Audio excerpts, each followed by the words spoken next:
एक बार दो दोस्त राहुल और सुमित रात में घर से निकलकर घूमने गए। उन्होंने जंगल की ओर जाते हुए एक बड़ी हवेली देखी जो कई सालों से वीराना थी। उस हवेली को देखकर उन दोनों के मन में पता नहीं क्या ख्याल आया कि वो दोनों उस बड़ी हवेली के अंदर घुस गए और अंदर जाकर वो दोनों उस हवेली का अपने मोबाइल से फ़ोटो खींचने लगे, क्योंकि वो हवेली अंदर बहुत ज़्यादा डरावनी लग रही थी। और राहुल और सुमित को भी ऐसी जगहों पर जाना बहुत पसंद था, इसलिए वो अपने फ़ोन से फ़ोटो खींच रहे थे और वीडियो बना रहे थे।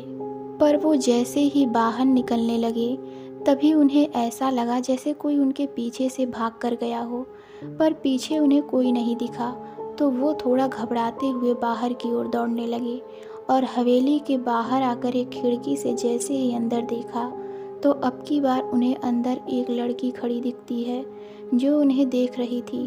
वो दोनों यह देखकर बहुत डर जाते हैं और भागते हुए बाहर निकलते हैं। फिर उसके बाद वो दोनों सीधा अपने घर चले जाते हैं और वो दोनों अपने कमरे में पहुंचकर बस यही सोच रहे थे कि वो लड़की इतनी रात को वहां कैसे आई, क्योंकि वो दोनों जब हवेली में गए थे तब तो हवेली का दरवाज़ा बंद था, तो वो लड़की अचानक वहाँ कैसे आ गई।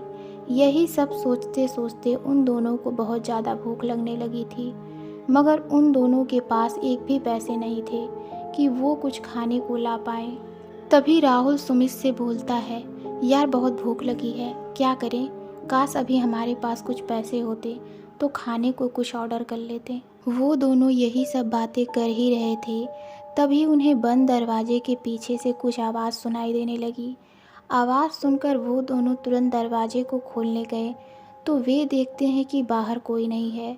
थोड़ी देर इधर उधर देखने के बाद वो दोनों लौटकर फिर से कमरे में आ गए तो उन्हें एक बार फिर से वो आवाज़ सुनाई देने लगी। इस बार वो दोनों थोड़ा डर गए, क्योंकि उस हवेली में जो उन दोनों ने देखा था उसके बाद से उनके अंदर डर का एक लहर सा चल रहा था।